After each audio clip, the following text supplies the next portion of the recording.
everyone. I hope you are very fit and fine in your houses. So guys, I am back for you guys with an amazing video in which we are going to discuss with the class 10 real numbers that we did in the last video. So guys, this is the continuation of that chapter. So guys, as our channel says, let's kill it. Means we have to kill our subjects, we have to kill our exams and score awesome. So guys, we can do it by studying smartly and hardly. So you need to do smart work right now. So just do LS square, which means like, share and subscribe. Guys, subscription is the most important, because if you don't subscribe the channel, you will miss some of the videos and you won't be able to get the notifications. So please do subscribe the channel and hit the bell icon. And if you feel that the videos are useful to you guys and you are feeling helpful with these videos, so do hit the like button. That gives me motivation to work harder. So let's start with our real numbers now, guys. So guys, in this chapter, मैंने वैसे काफी concepts last video में discuss किए थे. So if you haven't watched that video, please do go and watch that first. That will be very helpful to you to understand these topics too. So guys, आज हम discuss करेंगे the relative concept of HCF and LCM. First topic will be that the relative concept of HCF and LCM. What does this mean? Guys, इसका मतलब कि अगर एक HCF है, which we know is the highest common factor,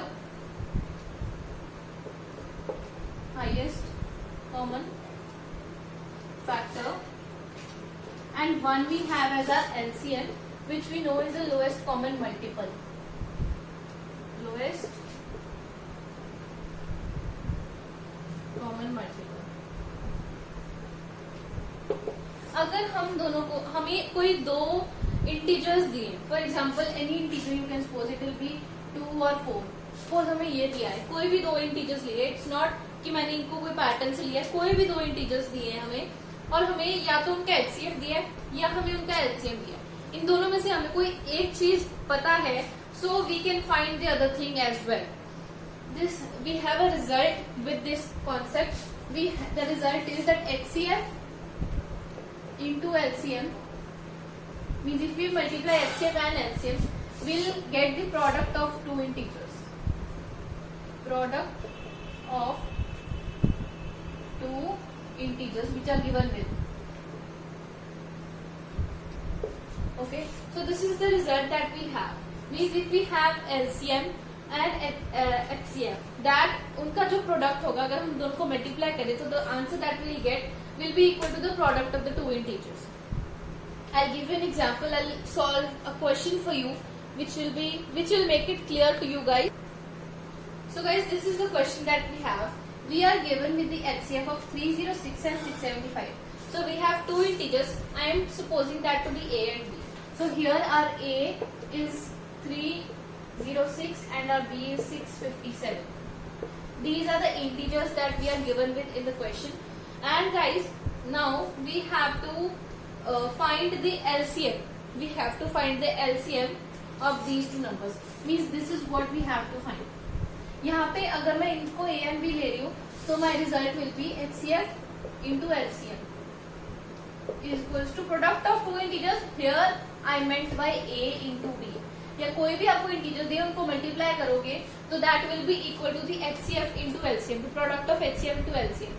So guys, इस equation को हम जब अप्लाई करेंगे, इस रिजल्ट को जब हम अप्लाई करेंगे, तो हमें या तो HCF गिवन होगा या LCM गिवन होगा, और we have to find the other thing. अगर LCM गिवन है तो we can find the HCF, और अगर हमें दोनों गिवन होंगे तो एक इंटीजर हमें फाइंड करना पड़ेगा.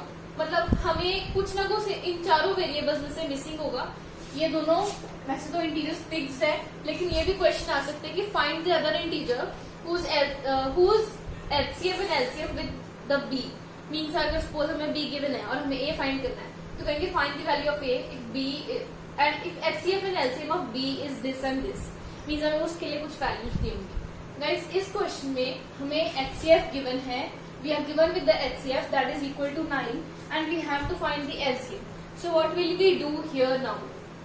We'll apply the same concept here. Our HCF is 9, so it will be 9 into LCM. LCM will be as it is. This will be equal to A into B. यहाँ पे हमारा A into B क्या है? 306 into 657. This is what we get now. So guys, I can transpose it. So I'll get my LCM 306 into 657 divided by 9. This is what I get. So if I solve this, I'll get my LCM. So what will be our answer, guys? There will be 102, then it will be 3, and this will be 34 into 675. So my answer I'll get it will be 2. I've already solved it for you guys. It's 22338.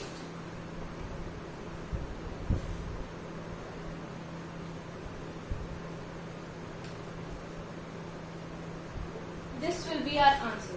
So I hope the method is clear to you, that I have done nothing. I have just applied this formula here. HCF into LCM is equals to A into B, means the product of two integers.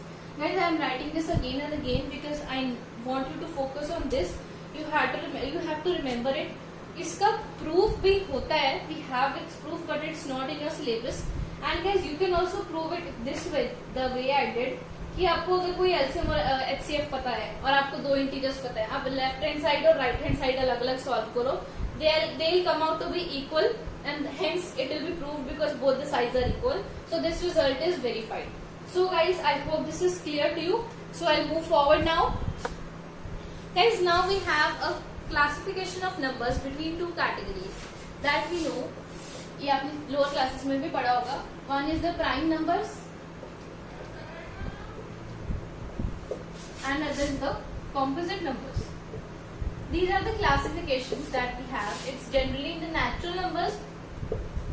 Okay guys, so prime numbers वो होते हैं जो अपने अलावा किसी और के साथ मल्टीप्लाई नहीं होते या किसी और के साथ डिवाइड नहीं होते. For example 2, 3, 5, 7 and so on. ठीक है, आप एक मेथड भी ऑब्जर्व कर सकते हो कि इस 2 को छोड़कर बाकी सारे जितने भी होते हैं they are odd numbers. Only 2 is the even prime number. ये हमें छोटी क्लासेस में भी obviously we have read it. And guys, composite numbers are those numbers which are not the prime numbers. Means 4, 6, 8, 10, all the numbers. These are the 9 also. 9 and 10. These all are the composite numbers that we have. So guys, I hope this is clear to you.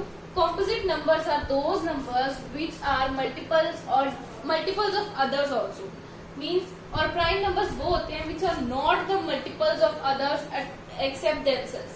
मतलब ये जो numbers होते हैं, prime numbers होते हैं, वो सिर्फ अपने ही टेबल में आते हैं. हम ऐसे तो नहीं कह सकते कि 7 4 के टेबल में आता है, या we can say 5 6 के टेबल में आता है, 4 के. No, they are only multiplied by themselves only. और आप ये ऑब्जर्व कर सकते हैं 4 है, that comes in 2's table, 6 है, it comes in 2 and 3. So they are the multiples of these numbers too. So I hope this is clear to you. So I'll give you a question now. So guys, this is the question that we have, that explain why this number is a composite number. I told you what is a composite number. Guys, composite number एक वो number है जो कि बाकी numbers का except themselves और numbers का भी multiple होता है. So guys, this is what we have to figure out कि ये composite number क्यों है. Because if you observe, it is 7 multiplied by 11 multiplied by 13. This is the first term that we have, and the second term which is adding up is 13. So अगर आप ये तीनों numbers देखो, ये तीनों ही prime numbers है. They are not multiple of any number except themselves. So guys, this is the question, that why are these a composite number. पहली बात why उन्होंने पूछा है, मतलब ये composite number है. So this is the confirmation that they are composite numbers. But we have to explain कि how are the composite numbers, why are the composite numbers. So guys, if you observe one thing, if I multiply first two digits, means 7 into 11, it will be 77 into 13 plus 13. This is what I have. If I take 13 common, because obviously इस term ये एक full term है, because multiplication में हम common ले सकते हैं, and this is the second term. So इस पूरे में if I take 13 to be common, it will be 77 plus 1. So what will I get inside the bracket? It will be 77 plus 1, that is equal to 78. So it will be 38 into 78. Guys, as we know, 78 is an even number. और एक composite number भी है because it gets multiplied by 2 also. So ये एक तो composite number है, दूसरा prime number है. This is a prime number but this is a odd number also. ये ऑड नंबर भी है, ये प्राइम नंबर भी है, ये इवन नंबर भी है, ये कॉम्पोजिट नंबर भी है. So you have to remember one thing that if you multiply odd number with an even number, your answer will be even only. If you multiply odd number by an odd number, it will be odd only. And if you multiply even number by an even number, this will be even only. So only one probability I have to get an odd number, which could be a prime number. I am not saying it will be or it should be a prime number. It could be, means it can be a prime number. So odd के साथ अगर हम odd ही multiply करेंगे तो ही वो prime number बनेगा. Otherwise it won't be a prime number, क्योंकि हमने observe पहले भी किया था कि जो prime numbers होते हैं only 2 is a number that is a prime number, even prime number. बाकी सारे जो prime numbers है that are odd numbers. So guys, this is the possibility to get a prime number. But guys, यहाँ पे हमारे पास ये even number है. This is a way of understanding it. You can also remember it as if you multiply a composite number with a prime number, it will come out to be a composite number only. So this will be a composite number. Because this is a composite number, therefore this is a composite number.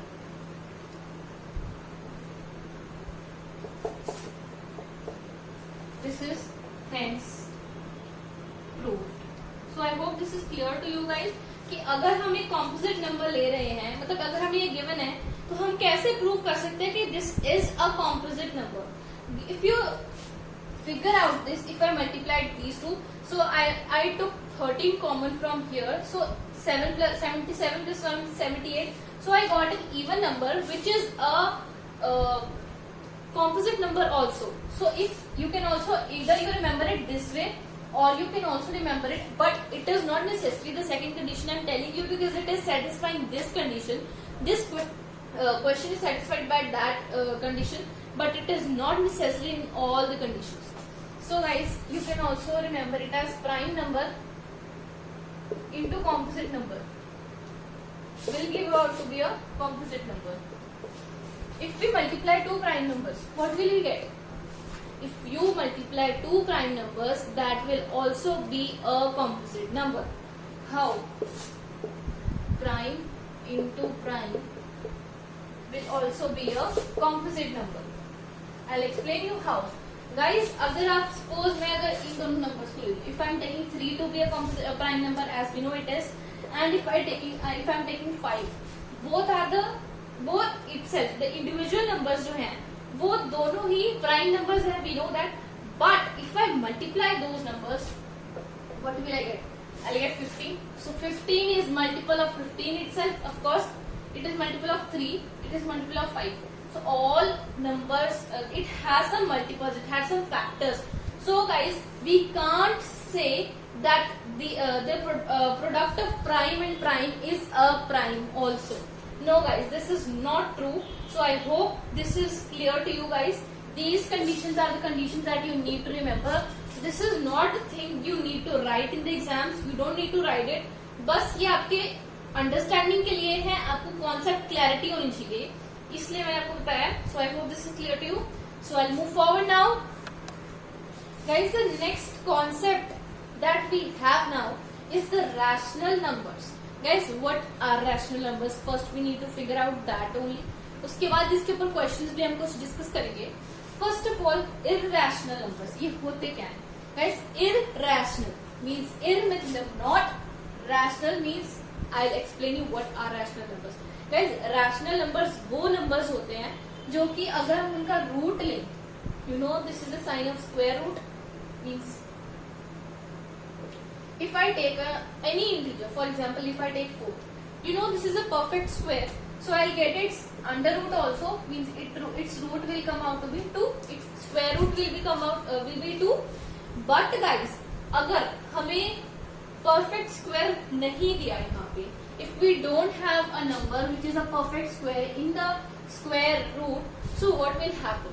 For example, if I have 5, so if I take a small example, if I have 2, अब 2 ये है, इसका square तो हमने बोल दिया चलो perfect square है. Do you know what is the value of under root 2? Means under root मतलब 2 is not a perfect square. हाँ 2, ये जो 2 है हम इसको ऐसे लिख सकते हैं, under root 2 into under root 2, under root मिलके कैंसिल हो जाएंगे. I am not talking about that. If I only take 1 under root 2, what will happen guys? We don't know what is this. So guys यहाँ पे we can divide it. हमारे पास square root निकालने का methods होते हैं, यहाँ पे methods होते हैं. लेकिन गाइज कुछ नंबर्स ऐसे भी होते हैं जो एंड ही नहीं होते. मतलब हमने एक डिजिट निकाला, पॉइंट आ गया, एक डिजिट ऐसे ऐसे करके, दे आर नॉट एंडलेस. मतलब they are endless, they don't have any end point. मतलब उनकी फिक्स्ड वैल्यू हमारे पास नहीं होती है कोई. फॉर एग्जाम्पल अंडर रूट 2 ही है, इसकी वैल्यू होती है 1.414. This is the value of under root 2. अभी जो 1.414 वैल्यू है, do you think this is a exact value? If you calculate out this under root 2 की अगर आप हम स्क्वायर रूट निकालें, this will not be the exact value, क्योंकि this is just approximation. यहाँ पे हो सकता है हमारे पास 39999999999 ऐसे हो. But guys this is not the ending number. यहाँ पे इसकी एंडिंग नहीं हो रही है, हम उसकी एग्जैक्ट वैल्यू फाइंड नहीं कर पा रहे हैं. यहाँ पे जो मैंने एग्जाम्पल दिया आपको, we are able to find the exact value that under root of 4 is 2. ये एक रैशनल नंबर है. This is a rational number. But guys this, और you can say under root 3, under root 5, these are not rational numbers. These are not rational numbers and we classify them as irrational numbers. इसको हम कहते हैं irrational numbers. So I hope ये irrational numbers क्या होते हैं clear है. So if I ask you to define these numbers, guys, they don't have a proper definition. We don't have a proper definition of irrational numbers. You can also check your books. You can go for NCERT. अगर होती तो of course we must be provided in the NCERT, but we don't have any exact definition for this. So this is what the concept of rational number is. Now I'll climb to the questions directly. So guys, here we have a question regarding the irrational numbers, which I discussed what are irrational numbers. So our question is, prove that root 5 is an irrational number. Means we have to prove that this number is an irrational number. So guys, there is no definition of irrational number as I told you. So we have to do this question with a contradiction method. Means we don't have any direct method with which we can prove this. So this is not the name of the method, it's just the way that we contradict our supposition. This is a contradiction method. Okay guys, so first we just have to suppose one thing. Guys, अगर हमें irrational number prove करना है, irrational number होता है the number which is not rational. अगर irrational proof करना है तो we just have to suppose that the number is a rational number. It is a rational number. So this we'll write it as suppose root 5 is a rational number.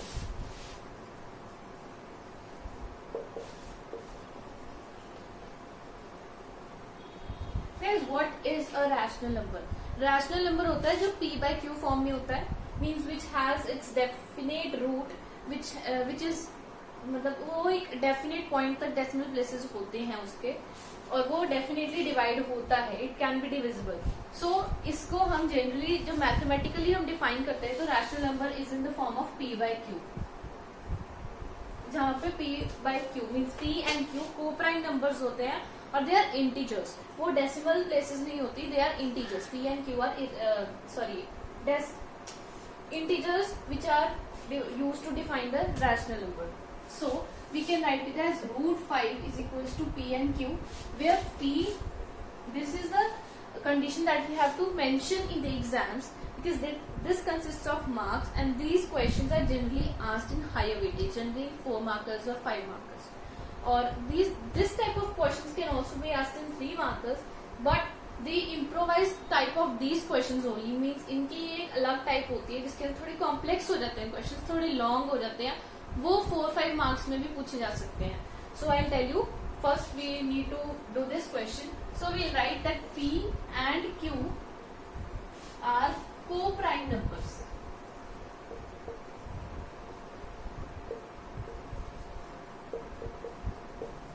So guys, what do you mean by co-prime numbers? Co-prime numbers वो होते हैं जिनको हम आगे divide नहीं कर सकते. Means अगर हमारे पास कोई 2 इंटीजर्स की रेशियो है तो वो आगे डिवाइड नहीं हो सकते, उनके हमें और तो कॉमन मल्टीपल्स या कॉमन फैक्टर्स नहीं मिल सकते. For example, if I have P as 6 and 8 as Q. अगर मैं for example, this is not the question, I am just letting you know what are the co-prime numbers. So for example, if I have P and Q to be 6 by 8, so I can cut it out with a factor 2, so it will be 3 by 4. But can I cut these two numbers? Can I divide the numbers without getting a decimal place? No guys, this is not possible. So the numbers which can't be divided further without getting a decimal place, or we can say they don't have any common factor, are called the co-prime numbers. So here P and Q are the co-prime numbers. This is what we supposed.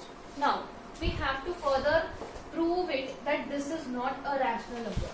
So we'll first contradict our supposition. How will we do it? And guys, this is the same method with which you need to write in your exams also. So you need to understand it very carefully. So we'll just transpose Q here. It will be Q root 5 is equals to P. Here we have to get the rational numbers, or you can say integers. So we'll square both sides. Squaring both sides. So we'll get here Q root 5 whole square is equals to P square. It will be 5Q square equals to P square. This is what we get. So if 5Q square is equal to P square, मतलब अगर हम किसी चीज को 5 से भी 5 के multiple के इक्वल कर रहे हैं तो ऑब्वियसली वो भी कोई 5 का मल्टीपल ही होगा. मतलब यहाँ पे भी एंडिंग नंबर या 5 होगा या 0 होगा, तभी वो 5 से डिवाइड हो सकता है. सो गाइस, इससे हम एक कंक्लूजन निकाल सकते हैं दैट दिस P स्क्वायर, यहाँ पे अभी हमारे पास P स्क्वायर टर्म है, तो P square is divisible by 5. This is the conclusion. अगर एक चीज का स्क्वायर उससे डिविजिबल है तो ऑटोमेटिकली वो नंबर खुद भी उस नंबर से डिविजिबल होगा. मीन्स हमारे पास अगर P स्क्वायर 5 से डिविजिबल है तो ऑटोमेटिकली जो अकेला P है that will also be divisible by 5. So we can conclude therefore P is also divisible by 5. So we can take it as number 1. This is the first situation that we got, that the P is divisible by 5. So अगर हमें अपनी statement को contradict करना है, means अगर हमें prove करना है कि वो इरेशनल नंबर है, तो हमें ये भी प्रूव करना पड़ेगा कि ये जो P और Q है ये को-प्राइम नंबर्स नहीं है. अब हम वो कैसे करेंगे? पहले तो हमारे पास एक फैक्टर आ गया. This is not a common factor yet. अभी हमारे पास P का एक फैक्टर आ गया कि ये 5 से डिविजिबल है. अगर हम प्रूव कर दें कि ये जो Q है हमारे पास जो दूसरा इंटीजर है, जो कि हम सपोज करें कि P के साथ को प्राइम है, वो एक्चुअली में को प्राइम नहीं है, वो भी 5 से डिविजिबल है. So how will we do it? Guys, we can now suppose that P is equals to 5C. Here you can imagine C to be some integer. This is again our supposition. हमें ये अब suppose करना है कि P equals to 5C. सो हमने जो यहाँ पे ये सिचुएशन जो हमारे पास आई, इसके अंदर हमने P की वैल्यू पुट कर दी, तो हमारे पास आ जाएगा 5Q square is equals to 5C का whole square, because this is P square. So we'll get 25C square equals to 5Q square. Alright guys, so ये जो 5 यहाँ पे हमारे पास है with Q square. I transpose it this side and it will be cancel with the 25 because it is divisible by it. So 5c square equals to q square. This is what I'll get. So guys, यहाँ से हम conclude कर सकते हैं अगर 5c square है तो obviously ये जो q square है हमारे पास, इसकी एंडिंग नंबर जो ये इसकी जो भी वैल्यू होगी उसके अंदर भी 5 या 0 होगा, जिसकी वजह से ये डिविजिबल होगा, तभी इक्वल है. तो हमारे पास ये एक और कंक्लूजन आ गया कि जो q स्क्वायर है that is also divisible by 5. Therefore q is also divisible by 5. I am not writing the full statement. You can write this way. I hope this is clear to you. So guys, we can take it as number 2. So हमारे पास दो statements आ गई that p is divisible by 5. Then q is also divisible by 5. These are the two statements. This is the number 1 and this is number 2. So from 1 and 2, we can conclude that p and q both are divisible by 5. p and q both are divisible by 5. Guys, अगर दोनों divisible हैं 5 से, लेकिन ये मतलब कि ये coprime numbers नहीं है क्योंकि इसके अंदर एक कॉमन फैक्टर आ गया जो कि है 5. अगर 5 कॉमन फैक्टर है तो ये तो कोप्राइम नंबर हुए नहीं. इसका मतलब हमारी सपोजिशन गलत है. ये तो हम चाहते थे कि हमें अपना प्रूव करना है कि हमारी सपोजिशन गलत है, क्योंकि पहले हमने सपोज कर लिया कि रैशनल नंबर है √5, बल्कि वो हमें पता है नहीं, यानी कि हमें प्रूव करने के लिए सपोज करना पड़ा. सो यहां से हम कर सकते हैं कि this contradicts our supposition.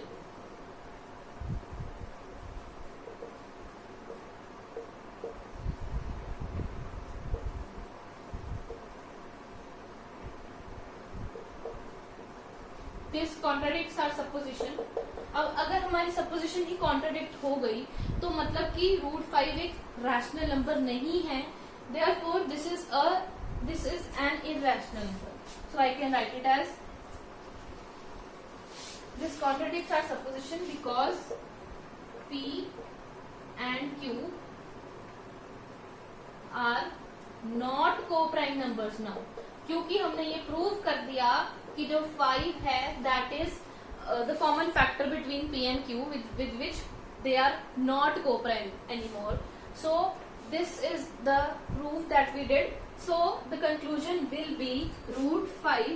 Therefore √5 is not a rational number. Therefore √5 is an irrational number.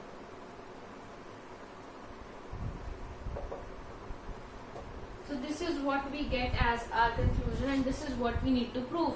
I hope this is clear to you. So guys, ये तो हमारा एक क्वेश्चन हो गया. अब इसी क्वेश्चन से रिलेटेड एक improvised question I give you and let's see. So guys, पहले हमारे पास था कि we have to prove that √5 is an irrational number. अब हमारे पास जो हमारे एग्जाम्स में जनरली 4 मार्कर्स और 5 मार्कर्स में आते हैं कि 3√5 - 2 इज एन इरैशनल नंबर. ये हमें प्रूव करना है कि ये रैशनल कैसे है. गाइस, यहाँ पे तो सिर्फ एक सिंगल नंबर था, मीन्स एक सिंगल ही यूनिट था. अभी यहाँ पे हमारे पास विद ऑपरेशन है, मतलब यहाँ पे पहले वो 3 से मल्टीप्लाई हो रहा है, then 2 is subtracting out, we are subtracting 2 from this. तो हम इसमें कैसे प्रूव करें कि this is irrational number. Guys, इसके अंदर सबसे पहले तो सेम प्रोसेस है. हमें सपोज करना है, suppose that 3√5 - 2 is rational number. Same contradiction method will apply here. So guys, अगर ये rational number है, so I told you that this will be equal to p by q. You can take any variable a, b, c, d, जो x, y, z, मतलब कुछ भी ले सकते हो. यहाँ पे I take p and q. यहाँ पे हमारे पास p and q are integers. मतलब इंटीजर्स है तो ऑब्वियसली वो रैशनल नंबर्स भी होंगे और को-प्राइम है.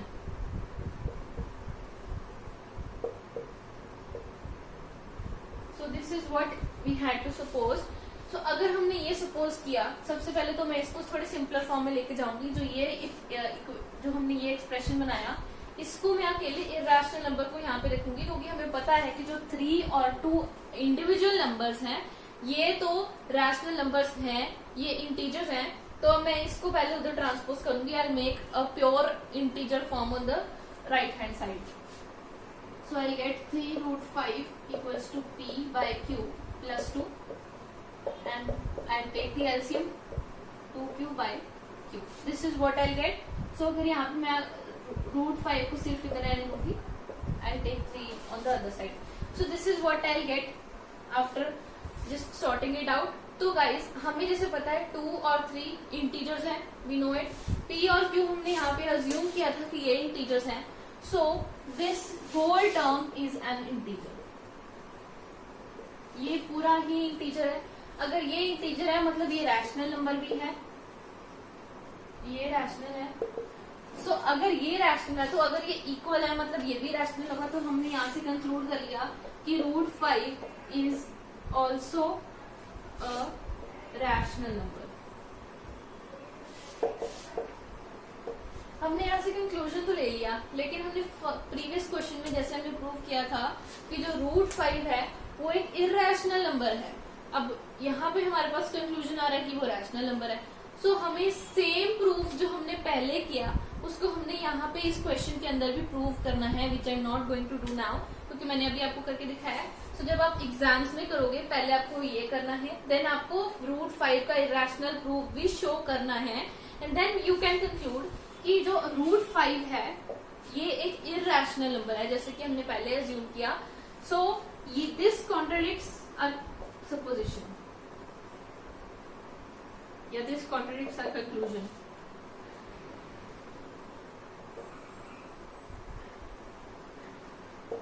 क्योंकि ये जो हमारे पास ये कंक्लूजन निकल के आया, ये तो कह रहा है कि वो रैशनल नंबर है, और वैसे हमने प्रूव किया कि रूट 5 एक इरैशनल नंबर है. सो हमारे पास ये आ गया कि ये हमारी कॉन्ट्राडिक्ट कर रहा है. अगर ये कॉन्ट्राडिक्ट कर रहा है मतलब अगर ये इरैशनल नंबर है तो ये भी इरैशनल नंबर होगा. सो अगर ये सारा इरैशनल नंबर है तो हमने ये प्रूव किया कि ये जो है, ये जो 3 रूट 5 है, this is not a rational number, this is not rational. So therefore we concluded that 3 root 5 minus 2 is an irrational number. So I hope this is clear to you guys. पहले हमने root 5 को irrational prove किया. ये जो root 5 था इसको हमने अगर कॉम्प्लेक्स फॉर्म में हमें क्वेश्चन मिला जहाँ पे हमने 3 रूट 5 माइनस 2 को irrational प्रूव करना था. अगर कोई कहीं भी एक रैशनल नंबर के साथ भी इरैशनल प्रूव हो रहा है, मतलब इरैशनल कोई ऑपरेट हो रहा है नंबर, तो वो रिजल्ट भी हमें इरैशनल ही मिलेगा. सो यहाँ पे हमें पता था कि हमें जो रिजल्ट मिलेगा वो इरैशनल नंबर मिलेगा, मतलब ये भी एक इरैशनल नंबर होगा. So we did the same way, we suppose it to be a rational number. हमने पहले इसको सिंप्लीफाई किया, हमने एक रैशनल नंबर को इधर रखा, बाकी जो हमें पता थे इंडिविजुअली जो रैशनल नंबर्स हैं उनको हमने एक फॉर्म में बना दिया. Then this to be we know are rational numbers, so this will also be a rational number due to the equality, but this is contradictory because we proved it in the previous question, and this contradicts our conclusion. So this number is not rational, so we got that this number is not rational, so this is therefore a rational number. जो number rational नहीं होगा वो irrational होगा. So I hope this is clear to you. So we'll move. So guys यहाँ पे हमारे पास एक question है जिसके अंदर एक अलग concept will discuss. So find out without dividing whether a number is terminating और नॉट. First of all, what are terminating numbers और what are non terminating numbers. Guys terminating numbers वो होते हैं जिसको अगर हम डिवाइड करें तो उसका जो डेसिमल प्लेसेस होते हैं दैट आर 1 2 3 और 4, मतलब उनकी जो एंडिंग होती है वो डिफाइंड होती है. For example 6.875, this is the number. अब यहाँ पे मैं आगे कुछ अप्रोक्सीमेशन का साइन नहीं लगा रही हूँ या मैंने इसको कुछ राउंड ऑफ नहीं किया. This is a fixed number की 875. ये जो है ये इसकी डेफिनेट रेंज है कि यहाँ पर ये नंबर है. This is the exact number. अगर मैं इसको ऐसे लिख दूँ 6.87, यहाँ पे कुछ था 85555 और इसको मैंने अप्रोक्सीमेट करके लिख दिया 6.79. अगर मैंने ऐसे लिख दिया. So guys, this is the approximation because I was not getting the ending of the decimal place. It was going on like 55555. So this was not a terminating number. Terminating numbers होते हैं और non terminating numbers होते हैं. So यहाँ पे हमें पहले तो without dividing हमें prove करना है. Without dividing. So terminating numbers अगर हम डिफाइन करें कि विदाउट डिवाइडिंग, पहली बात तो इनमें डिवाइड करने की जरूरत नहीं पड़ती है हमें। अगर टर्मिनेटिंग नंबर्स देखें तो we don't need to divide the numbers to see whether they are terminating और नॉट। सो टर्मिनेटिंग नंबर्स के लिए जो डिनोमिनेटर होता है, ये होता है न्यूमरेटर ऊपर जो होता है और डिनोमिनेटर नीचे होता है। जो डिनोमिनेटर होता है हमें उसके फैक्टर्स देखने हैं। If the factors are in the form of 2 the power n और you can say 5 the power n, मतलब या तो 2 के फॉर्म 2 के मल्टीपल है या 5 के मल्टीपल है या दोनों के मल्टीपल है, वेदर दे आर बोथ, दोनों के मल्टीपल है means 2 the power n into 5 the power n, मतलब अगर दोनों उसके अंदर आते हैं या एक दोनों में से कोई आता है तो वो टर्मिनेटिंग है। अगर इनके साथ कोई और नंबर आता है और वो न्यूमरेटर के साथ कैंसिल नहीं होता है तो वो नॉन टर्मिनेटिंग है। अगर यहाँ पे कोई डिनोमिनेटर में कोई और नंबर, फॉर एग्जांपल अगर यहाँ पे इंटू 3 भी आ रहा है और वो डिनोमिनेटर का मल्टी फैक्टर है, सपोज यहाँ पे अगर ऊपर 6 है और नीचे 3 आ रहा है तो यहाँ पे ये कैंसिल हो सकता है, तो वी विल कैंसिल इट, तो ये टर्मिनेटिंग नंबर होगा। अगर हमने ऊपर नहीं देखा न्यूमरेटर में, सीधा देखा हमने 2 और 5 के अलावा भी कोई नंबर है तो ये नॉन टर्मिनेटिंग, ये टर्मिनेटिंग नहीं है, हमने कंक्लूड कर दिया। लेकिन अगर वो ऊपर कट हो रहा है, उसके साथ कैंसिल हो रहा है तो our question will be wrong. So this is the concept and I'll show you how to attempt it.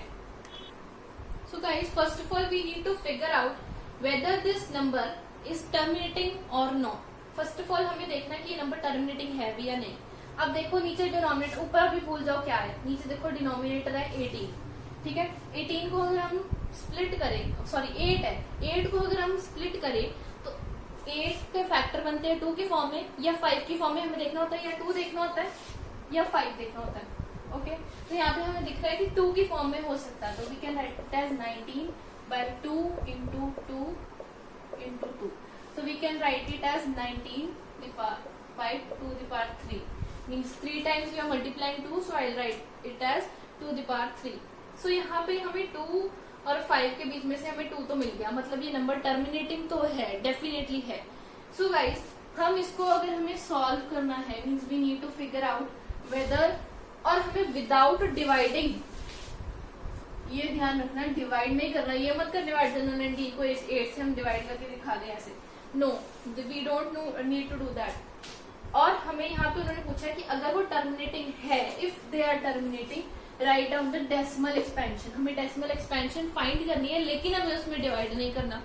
So guys यहाँ पे सबसे पहले हमें ये, इससे हमें ये पता लग गया कि yes this is a terminating number. तो हमें यहाँ पे इसका, अगर हमने जब डेसिमल एक्सपेंशन फाइंड करनी है, so we'll just multiply it with 5 with the same power as of 2। अगर 2 द पावर 3 है तो यहाँ पे 5 की पावर 3 और उसे हम मल्टीप्लाई और डिवाइड कर देंगे, क्योंकि ये कैंसिल भी हो जाए तो कोई फर्क नहीं पड़ेगा। तो हमें यहाँ पे कैंसिल नहीं करना क्योंकि हमने खुद ही किया है। तो हम इसको ऊपर वाले को ओपन करेंगे, नीचे को हम लिखेंगे राइट दिस 5 की power 3 is 125, it will be 10, 2 5 is 10 to power 3, this is what we'll get. Alright guys, so जब हम ऊपर सॉल्व करेंगे, so we'll get as 2 3 7 5, this is what we'll get। और 10 की पावर 3 means 10 into 10 into 10 हो जाएगा 1000। हमने ऊपर वाला मल्टीप्लाई किया, नीचे किया 1000। अब आप देख सकते, जब भी आपको टर्मिनेटिंग के डेसिमल प्लेसेस फाइंड करने हैं ना, आपको नीचे 10 के मल्टीपल्स बनाने हैं, क्योंकि अगर आप 10 के मल्टीपल्स नीचे बना दोगे, 10 के मल्टीपल्स ये नहीं कि 20 30 40, 10 के मल्टीपल्स जब 10 100 1000 10,000 ऐसे नीचे मल्टीपल्स बनाने हैं, क्योंकि हमने वी नो कि अगर नीचे ये मल्टीपल्स होंगे तो we can just place it in the form of decimal. तो यहाँ पे आ जाएगा 2.375, this will be our answer. ये हमारे पास ये डेसिमल एक्सपेंशन आ गई और हमने कहीं डिवाइड भी नहीं किया। Alright guys, so this is the way to attempt it. I hope this is clear. हम एक और अभी क्वेश्चन अटेम्प्ट करेंगे। It is a bit different form, you can notice it. पहले तो 39 ऊपर एज इट इज रहेगा, हमने न्यूमरेटर को भी देखना नहीं है, बिल्कुल भूल जाओ उसे। 24 है, 24 को have to split it out. सबसे पहले होता है हमारे पास 4 6 24 होता है। अगर हम 4 को 2 के फॉर्म में स्प्लिट करें, इट विल बी 2 into 2 और 6 को हो जाएगा 2 into 3। अब यहाँ पे आप बोलोगे यार 3 आ गया, अब 3 आ गया तो ये नॉन टर्मिनेटिंग है। 3 नॉन टर्मिनेटिंग, यहाँ पे 3 आया है, ऑफकोर्स डिनोमिनेटर में ये नहीं होना चाहिए, लेकिन ये नंबर नॉन टर्मिनेटिंग नहीं है। वो क्यों? वो इसलिए क्योंकि ऊपर 39 है which can be cancelled out by 3। This is the thing that you have to take care of, because अगर आप सीधा यहाँ पे 3 देख के देखोगे no this number is not terminating, so guys this question will be wrong and you lose marks. So this is what you need to take care of. ये हो जाएगा 13 डिवाइडेड बाई 2 द पावर 3।